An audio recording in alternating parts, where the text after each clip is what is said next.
Hello everyone, नमस्कार। स्वागत है आपका अपने यूट्यूब चैनल नेट जीआरएफ आईको में। तो फ्रेंड्स, कल हमने 50 क्वेश्चन कंप्लीट कर लिए थे और 50 क्वेश्चन आज हम कंप्लीट कर लेते हैं। तो चलिए फ्रेंड्स, हम देख लेते हैं,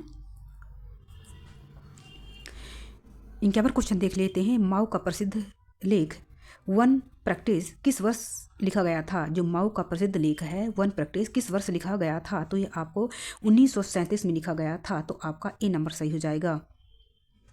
52 क्वेश्चन देख लेते हैं।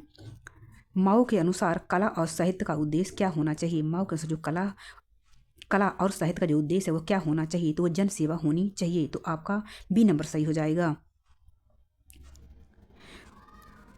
53वां क्वेश्चन देख लेते हैं। वन कंट्राडिक्शन नामक निबंध माओ ने कब लिखा था? जो वन कंट्राडिक्शन नामक निबंध है माओ ने कब लिखा था? तो यह 1937 में लिखा था। तो आपका ए नंबर सही हो जाएगा। 54वां क्वेश्चन देख लेते हैं। माओ ने कहा दुनिया बदलने के लिए है तो संघर्ष की आवश्यकता है। दुनिया को बदलने के लिए संघर्ष की आवश्यकता है। तो आपका बी नंबर सही हो जाएगा। 55वां क्वेश्चन देख लेते हैं। माओ के शासन में किस वर्ग को सबसे अधिक सशक्त किया गया है? माओ के शासन में किस वर्ग को सबसे अधिक सशक्त किया गया है? तो किसान वर्ग को सबसे अधिक सशक्त किया गया है। तो आपका ए नंबर सही हो जाएगा। 56वां क्वेश्चन देख लेते हैं। माओ ने कहा जनता में से आओ और जनता में जाओ, इसका क्या अर्थ है? तो ये जनता से सीखना और जनता को सिखाना। तो आपका ए नंबर सही हो जाएगा। 57वां क्वेश्चन देख लेते हैं। माओ के अनुसार क्रांति का सबसे बड़ा हथियार क्या है? माओ के अनुसार जो सबसे क्रांति का जो सबसे बड़ा हथियार है वह क्या है? तो वह बंदूक है। तो आपका बी नंबर सही हो जाएगा। फ्रेंड्स, ये वेरी इंपॉर्टेंट क्वेश्चन है, आप इसे मार्क कर लीजिएगा। 57वां क्वेश्चन देख लेते हैं। माओ की राजनीति विचारधारा किस पर केंद्रित है? जो माओ की राजनीति विचारधारा वो किस पर केंद्रित थी? तो आपका किसान और मजदूर वर्ग पर केंद्रित थी। तो आपका ए नंबर सही हो जाएगा। 58वां क्वेश्चन देख लेते हैं। माओ ने पीपल्स वर्ग की अवधारणा किस वर्ष दी है? जो माओ हैं उन्होंने पीपल्स वर्ग की जो अवधारणा किस वर्ष दी है? तो उन्होंने 1938 में दी है। तो आपका ए नंबर सही हो जाएगा। 59वां क्वेश्चन देख लेते हैं। पीपल्स वार का मुख्य उद्देश्य क्या था? जो पीपल्स वार का जो मुख्य उद्देश्य है वह क्या था? तो किसानों के माध्यम से क्रांति, वो किसानों के माध्यम से क्रांति। तो आपका ए नंबर सही हो जाएगा। 60वां क्वेश्चन देख लेते हैं। माओ के अनुसार क्रांति क्या है? माओ के अनुसार जो क्रांति है वह क्या है? तो सामाजिक व्यवस्था का संपूर्ण रूपांतरण है। तो आपका बी नंबर सही हो जाएगा। 61वां क्वेश्चन देख ले। माओ की नीति सब फूल खिलने दो का क्या अर्थ था? तो यह कला और विचारों की स्वतंत्रता है। तो आपका ए नंबर सही हो जाएगा। 62वां क्वेश्चन देख लेते हैं। 100 फूल अभियान कब चलाया गया था? जो 100 फूल अभियान है वो कब चलाया गया था? तो ये 1956 में चलाया गया था। तो आपका ए नंबर सही हो जाएगा। 63वां क्वेश्चन देख लेते हैं। माओ ने चीन के किस प्रणाली में स्थापना की है? माओ ने चीन की किस प्रणाली की स्थापना की है? तो वह साम्यवादी प्रणाली की स्थापना की है। तो आपका बी नंबर सही हो जाएगा। 64वां क्वेश्चन देख लेते हैं। माओ की विचारधारा में जन सेवा का क्या अर्थ है? माओ की विचारधारा में जन सेवा का अर्थ है वह क्या है? तो जनता के विचारों की नीति बनाना। तो आपका ए नंबर सही हो जाएगा। 65वां क्वेश्चन देख लेते हैं। माओ का मानना था कि जनता क्रांति की क्या है? तो आत्मा है। तो आपका ए नंबर सही हो जाएगा। 66वां क्वेश्चन देख लेते हैं। माओ ने कहा था कि शत्रु पर विजय पाने के लिए हमें क्या चाहिए?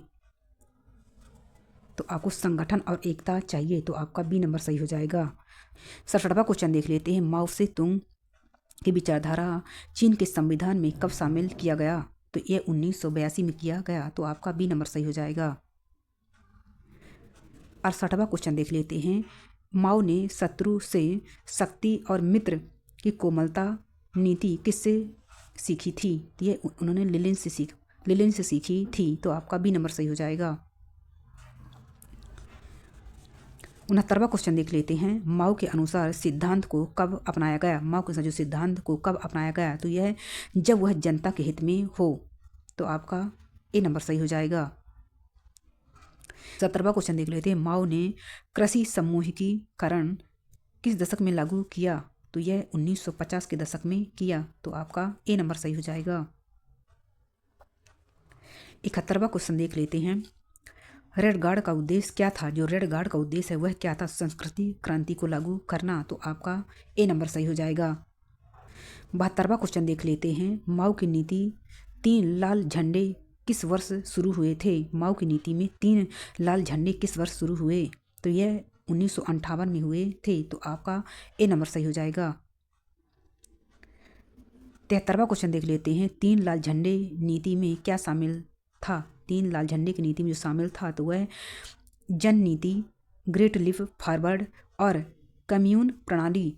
तो आपका ए नंबर सही हो जाएगा। ये तीनों ही शामिल थे। 74वां क्वेश्चन देख लेते हैं। माओ के शासन में चीन को किस नाम से जाना गया? माओ के शासन में चीन को किस नाम से जाना गया? तो वह पीपल पब्लिक ऑफ चाइना के नाम से जाना गया। तो आपका ए नंबर सही हो जाएगा। 75वां क्वेश्चन देख लेते हैं। माओ के अनुसार जनता ही इतिहास की क्या है? तो वह रचयिता है। तो आपका ए नंबर सही हो जाएगा।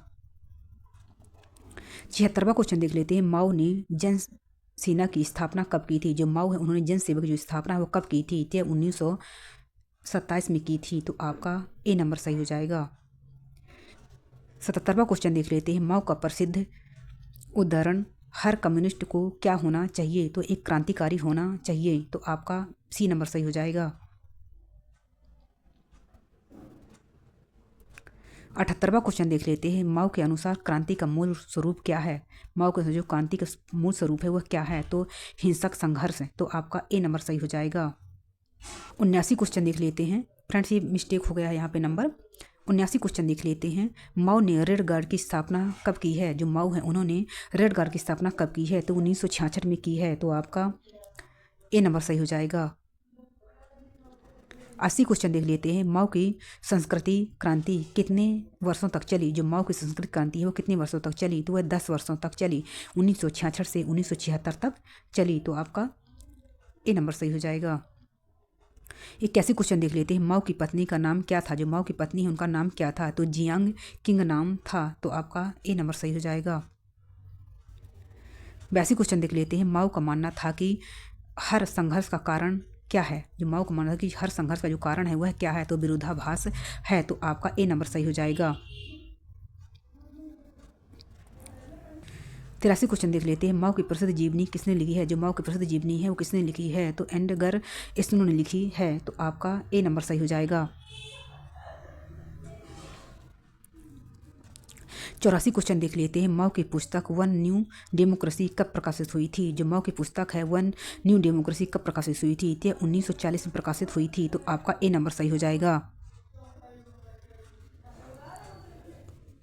85 क्वेश्चन देख लेते हैं। माओ ने स्वावलंबन की नीति किस संदर्भ में दी थी? जो माओ है उन्होंने स्वावलंबन की जो नीति है किस संदर्भ में दी थी? तो उन्होंने आर्थिक विकास के रूप में उन्होंने दी थी। तो आपका ए नंबर सही हो जाएगा। 86 क्वेश्चन देख लेते हैं। माओ का नारा पूर्व से सूरज उगता है किसका प्रतीक था? तो यह चीन के उदय का प्रतीक था। तो आपका ए नंबर सही हो जाएगा। 87 क्वेश्चन देख लेते हैं। माओ का सबसे प्रसिद्ध नारा था। माओ का जो सबसे प्रसिद्ध नारा था वह क्या था? तो सत्ता बंदूक की नली से निकलती है। तो आपका ए नंबर सही हो जाएगा। 88 क्वेश्चन देख लेते हैं। माओ की विचारधारा में जन युद्ध किसके विरुद्ध था? माओ की विचारधारा में जो जन युद्ध किसके विरुद्ध था? तो वह साम्राज्यवाद और सामंतवाद के विरुद्ध में था। तो आपका ए नंबर सही हो जाएगा। 89 क्वेश्चन देख लेते हैं। माओ से तुंग की समाधि कहाँ स्थित है? जो माओ से तुंग की जो समाधि वो कहाँ स्थित है? तो वह बीजिंग में स्थित है। तो आपका ए नंबर सही हो जाएगा। 90 क्वेश्चन देख लेते हैं। माओ ने कहा था कि सत्ता किससे निकलती है? माओ ने कहा था कि सत्ता किससे निकलती है? तो बंदूक की गोली से निकलती है। तो आपका ए नंबर सही हो जाएगा। फ्रेंड्स ये वेरी इंपॉर्टेंट क्वेश्चन है, इसे स्टार्ट कर लीजिए। 91 क्वेश्चन देख लेते हैं। माओ के अनुसार सही विचार कहाँ से आते हैं? माओ के अनुसार जो सही विचार है वो कहाँ से आते हैं? तो वह अनुभव से आते हैं। तो आपका ए नंबर सही हो जाएगा। 92 क्वेश्चन देख लेते हैं। माओ ने विरोधाभास के सिद्धांत का लेख क्यों लिखा था? जो माओ है उन्होंने विरोधाभास के सिद्धांत का जो लेख है वो क्यों लिखा था? तो वह समाज में वर्ग संघर्ष समझाने हेतु। तो आपका ए नंबर सही हो जाएगा। 93 क्वेश्चन देख लेते हैं। माओ की मृत्यु के बाद कौन सत्ता में आया? जो माओ की मृत्यु के बाद कौन सत्ता में आया? तो वह हुआ गुआओ फेंग सत्ता में आया। तो आपका ए नंबर सही हो जाएगा। 94 क्वेश्चन देख लेते हैं। एडगर स्नो की पुस्तक नाम क्या था? जो एडगर स्नो की पुस्तक का क्या नाम था? तो यह रेड स्टार ओवर चाइना नाम था। तो आपका ए नंबर सही हो जाएगा।